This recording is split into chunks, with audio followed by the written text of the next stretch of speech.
सत्य के बारे में अब तक सुना है, सत्य के बारे में अब तक सुना है। आया समय सत्य सुनने का खोजी, आया समय सत्य सुनने का खोजी। सभी को शुभेच्छा, हैप्पी थॉट्स। मानव शरीर की महिमा। इस तेज ज्ञान संदेश में अब तक हमने इंसान के 4 शरीरों के बारे में जाना।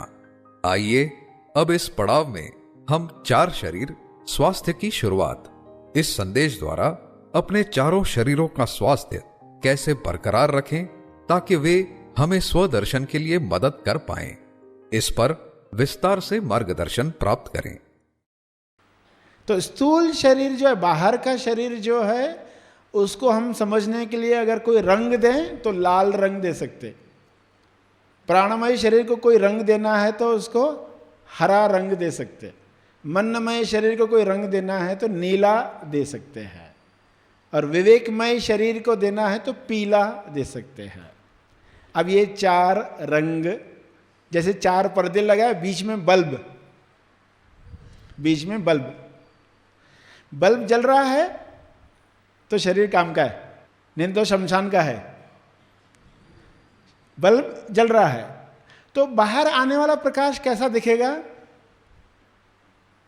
लाल पर्दे से आता हुआ लाल दिखेगा। बल्ब को रंग नहीं है, बल्ब को रंग नहीं है, वो तेज रंग है, यानी हर रंग से पार,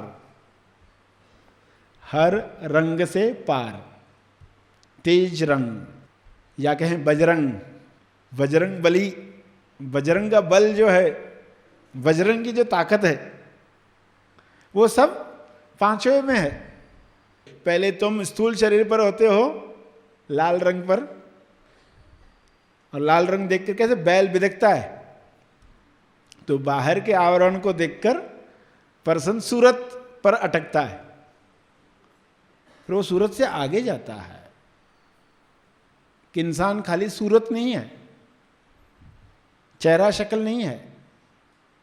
लाल रंग क्यों दिया? रक्त का प्रतीक। स्थूल शरीर अन्न से क्या बनता है? रक्त। इससे आगे जाओगे तो दूसरी परत पर प्राणमय शरीर जो चलता है, तो प्राण चल रहे हैं, मगर जब आप प्राणायाम करवाते हो तो यही प्राण अलग फायदा देने लगते। देखो ये 4 शरीर है, ये निमित्त बन रहे हैं तो सही योग कर रहे आप। ये निमित्त नहीं बन रहे तो भले कितने भी आसन आप कर रहे हैं, सही योग नहीं चल रहा है। सिर्फ स्वास्थ्य, बाहरी स्वास्थ्य के लिए चल रहा है। आंतरिक स्वास्थ्य, स्व में स्थित होना, स्वास्थ्य का अर्थ ही क्या है? स्व में स्थापित होना, उसके लिए योग था। तो स्थूल शरीर से तो व्यायाम करवाएंगे, प्राण से प्राणायाम करवाएंगे, सिर्फ उस पर रुक नहीं जाएंगे, इसको ध्यान बनाएंगे और मनमय शरीर में उठने वाले विचारों का दर्शन कर पाएंगे। अलग होकर विचार जा रहे हैं और आप देख रहे हैं, उनके पीछे पीछे नहीं जा रहे। जैसे दूरबीन में आप पक्षी देखते हो, एक पक्षी देखा, दूसरा पक्षी देख रहे, उस पक्षी के पीछे पीछे नहीं जा रहे, वो किधर जा रहा है, दूरबीन लेके उसके पीछे पीछे नहीं जा रहे। देखा, खत्म, चला गया दूसरा, एक विचार आया, दूसरा विचार आया। तो मनमय शरीर को भी देखा।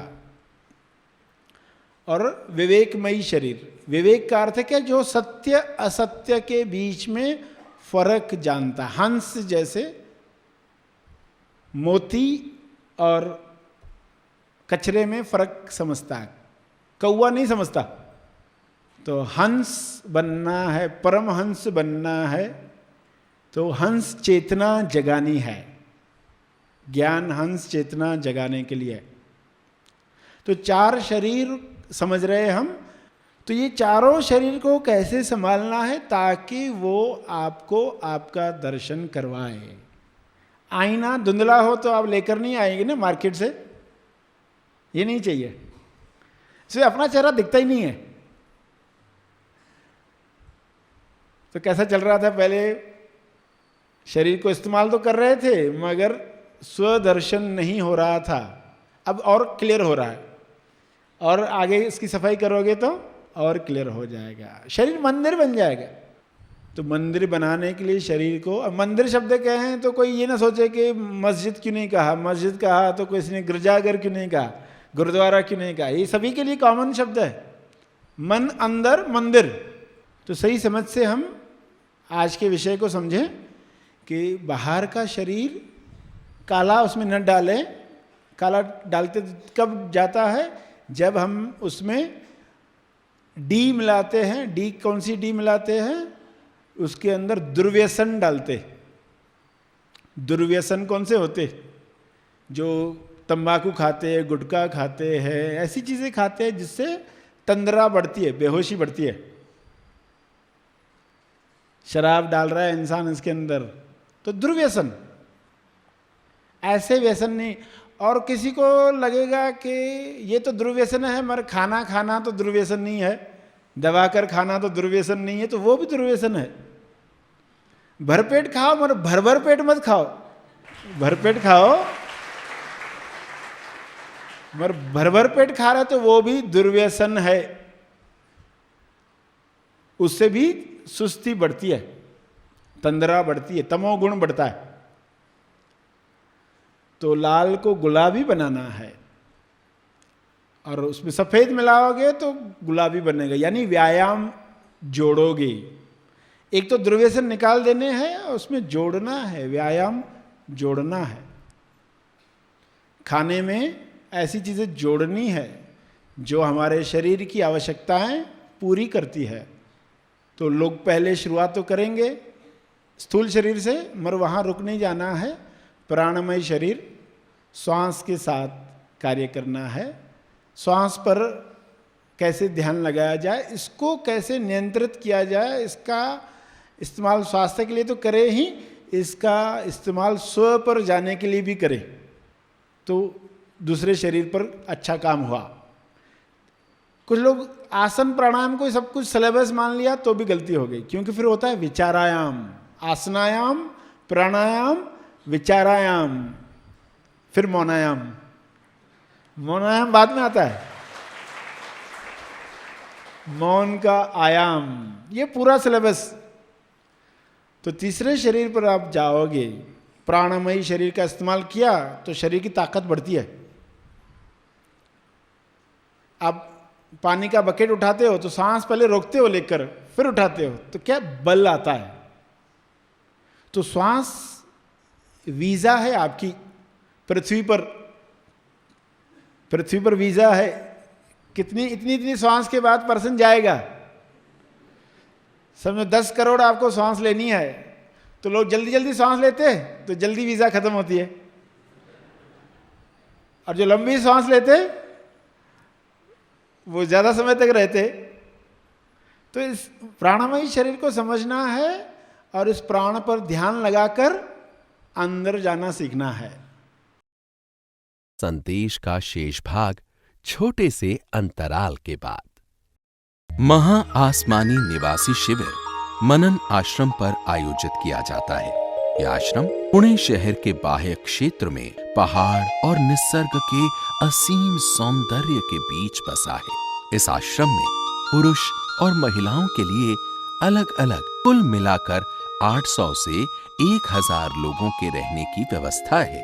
यह आश्रम पुणे शहर से 17 किलोमीटर की दूरी पर है। हवाई अड्डा, हाईवे और रेलवे से पूना में आप आसानी से आ सकते हैं। इस 5 दिवसीय शिविर में खोजी केवल सत्य श्रवण द्वारा आत्म साक्षात्कार की मंजिल तक पहुंचता है। इस यात्रा में खोजी कुछ नियमों और वचनों का पालन करते हुए हर दिन अंतिम सत्य की तरफ बढ़ते जाता है। स्वानुभव की इस यात्रा में खोजी को मैं कौन हूँ, इस पृथ्वी पर क्यों आया हूँ, मोक्ष यानी क्या मोक्ष इसी जीवन में संभव है, इन सवालों के जवाब अनुभव से प्राप्त होते हैं। सरश्री बहुत ही सीधे और सरल शब्दों में आज की भाषा में अंतिम सत्य को उजागर करते हैं। अब आइए हम एक खोजी से इस शिविर के बारे में उनके अनुभव जाने।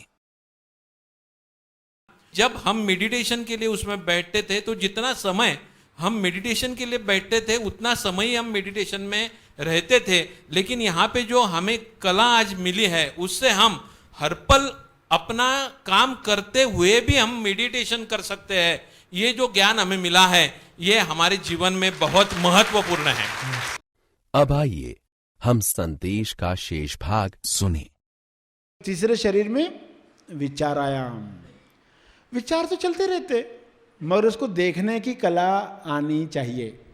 टीवी पर पट्टी चल रही है एडवर्टाइज की, कैसे देखते हो? आपका मेन फोकस होता है प्रोग्राम पर, नीचे पट्टी चलते रहती है ना, बीच बीच में कभी देखते हो?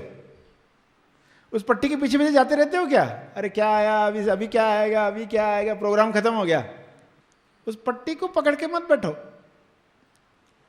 मेन जो प्रोग्राम है, तो हमारे शरीर में जो इंपॉर्टेंट प्रोग्राम चल रहा है, ये विचार किसकी खबर दे रहे हैं? आवाज सुनते हो तो किसकी खबर मिलती है? कान की। सुगंध आती है तो किसकी खबर मिलती है? नाक की। क्या आपके पास नाक है? दृश्य देखो तो क्या खबर मिलती है? आंख है। अंधे को दृश्य नहीं दिखता, आपको दिख रहा है यानी आंख है, सलामत है। और स्पर्श महसूस हुआ तो त्वचा है। तो विचार देखकर किस चीज की खबर मिलती है? विचार देखकर स्व का अनुभव होता है। तो मनमय शरीर जो नीला है उसके अंदर हम क्या डालें? पहले शरीर में क्या न डालें? दुर्व्यसन। दूसरे शरीर में क्या न डालें? दुर्गंध, धुआं, धूल।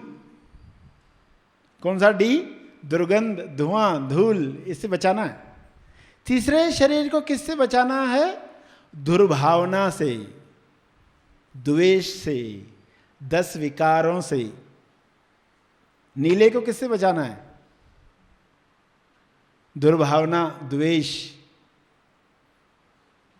दूषित विचार, 10 विकार, ये इसको काला बनाते हैं। हमें बनाना है आसमानी, ताकि महाआसमानी हो पाए।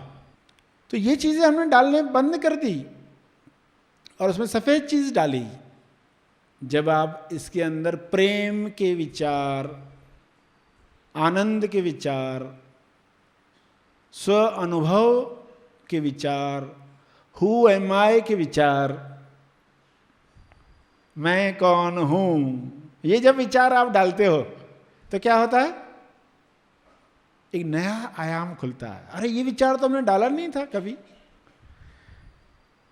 जो पूछना चाहिए था वो तो पूछते नहीं थे, मगर अभी सीखा। अब आप अभ्यास करोगे इसका, खुद से पूछोगे जगाए रखने के लिए। एक बार जाग गए तो काफी हो गया क्या? अब उसको जगाए भी रखना है। जागने के बाद जगाए रखना है। असली जागरण वो है, वरना लोग बाहर का जागरण करते हैं। हमारे घर में आज जागरण है, आजा, रात भर खाएंगे पिएंगे भजन गाएंगे। ये तो बाहर का प्रतीक है, अंदर का जागरण लाने के लिए है। तो उसको जगाए रखना है। तो तीसरे शरीर पर कार्य हुआ, तो चौथे पर जाओगे जहां पर सत्य असत्य के बीच में फर्क समझ में आएगा। चौथा शरीर क्या है? जिसमें बुद्धि काम करती है, विवेक। बुद्धि जब काले रंग से जुड़ती है तो इंसान बनता है धूर्त, धूर्तता आती है। इससे, इस डी से बचाना है, धूर्तता। धूर्तता यानी कि क्या? लोग जो दूसरे को चूना लगाते हैं, लोक भाषा, धूर्तता के साथ, अरे कैसा मूर्ख बनाया उसका, पैसे ऐंठने के लिए जो इंसान चतुराई दिखाता है उसको कहते हैं धूर्तता। इसी बुद्धि का इस्तेमाल खुद को जानने के लिए भी कर सकते थे, क्योंकि बुद्धि क्या है? एक चाकू है। डॉक्टर इस्तेमाल करेगा तो ऑपरेशन करेगा, डाकू इस्तेमाल करेगा तो हत्या करेगा, लालच से, पैसे ऐंठने के लिए। तो बुद्धि हथियार है, इसको सात्विक बनाना है, ना तमोगुणी ना रजोगुणी, उसको बनाना है सत्वगुणी। तमोगुणी बुद्धि होगी तो सुस्त पड़ी, पर्सन सोचता ही नहीं है, सुस्त बुद्धि बोलते, मंद बुद्धि, खाना ही ऐसे खाता है, पड़ा रहता है, तंद्रा आती है, सिगरेट पिएगा तंद्रा आएगी, व्यसन करेगा तंद्रा आएगी, वो बुद्धि इस्तेमाल नहीं करना चाहता। तमोगुणी बुद्धि ऐसी होती है, और सोचेगा अभी तो अहंकार का क्रेडिट लेने वाली बातें ही सोचेगा। और उसको रजोगुणी बनाया तो कुछ लोग बुद्धि से फास्ट भगाते बुद्धि को, आइडियाज जनरेट करे, ये करे, ये इससे ये पैसा आएगा, इससे ये होगा, सब करते हैं, बहुत भगाते हैं, मगर रात को सो नहीं पाते, इतनी बुद्धि चलाते हैं रात को सो नहीं पाते। उसको बोलते हैं रजोगुणी। रजोगुणी यानी भागने वाला, तमोगुणी यानी कि एक जगह पड़े रहने वाला, एक भागता है एक पड़ा ही रहता है, मगर बीच में क्या है, सत्वगुण। बुद्धि को सत्वगुणी बनाना है, शरीर को सत्वगुणी बनाना है, प्राण को सत्वगुणी बनाना है, मन को सत्वगुणी बनाना है। तो ये सबको आपने सत्वगुणी बनाया तो ये बन जाएगा आईना। न तमोगुणी बनाओ न रजोगुणी बनाओ, तो सही कार्य हो गया। बुद्धि का सही इस्तेमाल, मन का सही इस्तेमाल करोगे तो उसमें काला रंग नहीं मिलाओगे। लोग काला रंग मिला देते हैं, नकारात्मक विचार करते, या कहें कालात्मक विचार, कालात्मक विचार, काला रंग जोड़ दिया।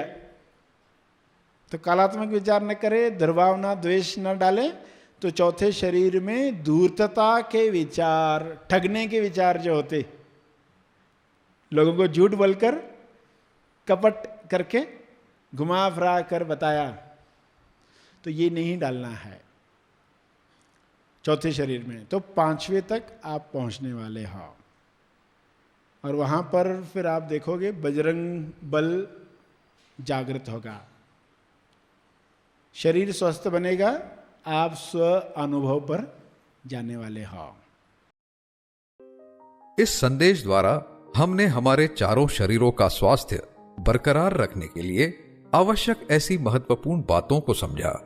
हमें अपने शरीर, प्राण, मन और बुद्धि को सत्वगुणी बनाना है, ताकि हमारा शरीर आईना बन सके, जिसे निमित्त बनाकर हम अपना दर्शन कर सकें। अगर हमारे चारों शरीर पांचवे के लिए जो अशरीर है उसे जानने के लिए निमित्त बन रहे हैं, तो हम सही योग कर रहे हैं। तेज ज्ञान संदेश की इस श्रृंखला के अगले भाग में हम सबसे बड़ी दौलत कैसे प्राप्त करें, इस अत्यंत महत्वपूर्ण संदेश को सुनने वाले हैं।